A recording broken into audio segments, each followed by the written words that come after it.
Hello, this is Mary Beth. Welcome back to Young Professionals Math Bootcamp. We are now beginning with Lesson 8, Basic Algebra. The algebra that we are going to be doing in this video is pretty basic, but this is probably what you will need to take most standardized tests, entrance exams, exams that you might need for training. There, of course, are videos that go much deeper into algebra, but for now we're just going to keep it pretty basic and simple. We're going to look at some examples. Our first example is how do you set up a problem? And many times on standardized tests I have seen questions where you don't actually have to solve for a number, they just want to make sure you know how to set it up. So these would be a couple of examples. Number one, Aisha is 6 inches shorter than her husband. If Aisha is t inches tall, how tall in inches is her husband? So we're not going to actually find out how tall either of them are. The only thing that we know is that her husband is 6 inches taller. So we have to give one of those people a variable, a letter, to represent how tall they are. So since we know that her husband is 6 inches taller, it's easier to let the t represent Aisha and then t plus 6 to represent her husband. That's not the only way you could do it. You could also say that her husband is t and Aisha is t minus 6. So as long as you're showing the fact that the husband is 6 inches taller. So again, with this one, we're not going to actually find out how tall either of them are because that's all the information they've given us.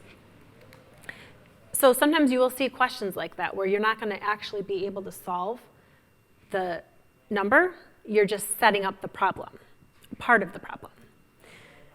The second example, the guest speaker is talking to 4 different groups at the school. She will spend m minutes with each group. So m is representing the number of minutes that this person's going to spend with each group. And she will have to wait 30 minutes before seeing the last group. What is the least number of minutes she will spend at the school? So we know that she's going to be speaking to 4 different groups, but we don't know what m is. How many minutes? Is it 20 minutes? Is it an hour? We don't know. We just know that m represents that. So that's why we multiply 4 times n, because for each of those 4 groups, she's going to be spending m amount of minutes. And then we're adding the 30 because that's the 30 minutes she has to wait. So that's as far as you can go with this problem. We know that she's going to have to be there for 4 times m plus 30 minutes. So let's go back to that first example, and let's pretend that we were given more information.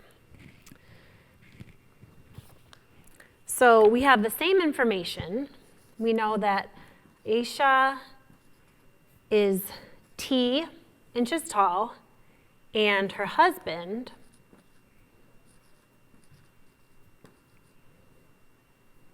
is t plus 6. So maybe we find out that Aisha is in fact 68 inches tall. So then we would know that 68 plus t is 74. So her husband must be 74 inches tall. So sometimes you can find out the actual number, but again, not always. Let's go to the next example.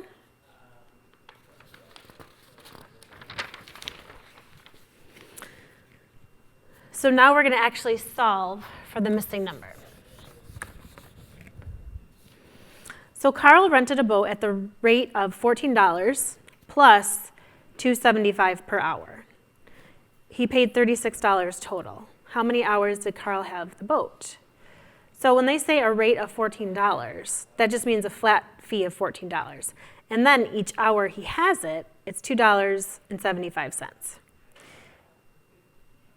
We don't know how many hours he's rented the boat. That's what we need to find out. But we do know that total he paid $36. So again, I would write out everything I do know. So what we do know is that he had $14 fee. We don't know how many hours, so we're going to call that X. So hours rented. We know that it's $2.75 per hour. And we know that total he spent $36. So we're going to have to set up an equation. So we know that there's a $14 fee. And the total, that's what he ends up paying, is that $36. But remember, what we need to find is how many hours.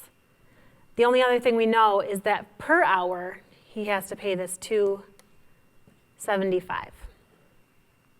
So now we're set up with our basic equation. And we talked about this a few lessons ago. You always want to get this variable by itself. So you have to try and eliminate everything around it in order so that you can figure out what this missing number is. So the first thing I would do is to subtract 14. Now, why am I going to subtract 14? Because it's a positive number. So I want to do the opposite. Because it's positive, I'm going to subtract it. Because I'm subtracting it on this side, I have to do the same thing over here. So that way this is gone, and I'm left with 275x. Remember, this x represents how many hours, and this is how much he pays per hour. 36 minus 14, we're left with 22. And now how do we get the x by itself? Right now, the x is being multiplied by 2.75. The opposite of multiplication is division. So the x is alone. And now I just do 22 divided by 2.75. And I should get 8. So that means, what does the x represent? X represents the hours that he used the boat. You want to know how to set this up. But if you are in a rush, again, we're talking about, taking tests, you can try and plug numbers in. I wouldn't recommend this, but it is worth trying especially when you're doing homework. Again, it's a way to check your work. So 8's our answer. Let's plug it back in and make sure that it makes sense. So $14 is the base pay. We said it's 8 hours that he spent. We know that per hour he's paying this, and that altogether it should equal 36.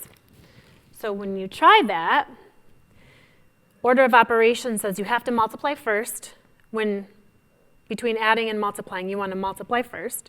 So 2.75 times 8 plus 14 equals 36. So 36 obviously equals 36, so then you did it right. So you know that 8 is correct. So I wouldn't suggest doing that for every single question, but try it for a few just to make sure you're on the right track. And also, if you're stuck for time and you have some answer choices, multiple choice, and you might be able to plug in a number to see if it makes sense. We're going to look at another example. So Friendly Auto sold 3 times as many used cars as new cars last year. If Friendly Auto sold a total of 600 cars last year, how many used cars were sold? So again, I want to choose my variable to represent one of these choices. So I have new cars versus used.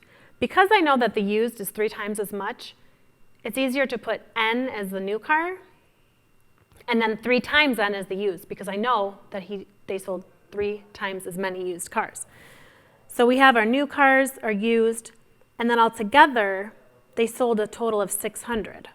So those 2 items together, the new cars and the used cars, all together means they sold 600. So that's how you would set up that equation. Now you have 3n plus n. That's going to equal 600. And just to review adding variables, when you have 3n plus n, again, these two, the used and the new together, are going to give us 600 total. So I'm going to add them.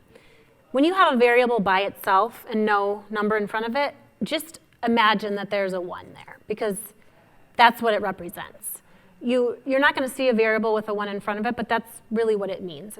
This is a 1n. So 3n plus n is 4n, because you're adding them. And that's going to equal 600. Now to get the n by itself, I have to divide both sides by 4. And n equals 150. But what does n represent? Remember, n represented new cars. The question asks, how many used cars were there? So if you stopped there and said, oh, my answer is 150, you'd be wrong, because they want to know how many used cars. And we know that the used cars was 3 times n. So 3 times 150 is going to give you your used cars,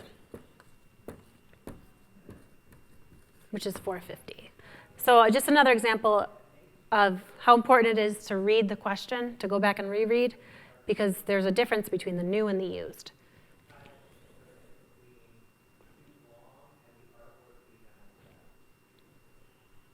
So that is all for our basic algebra, and we will see you in our next lesson.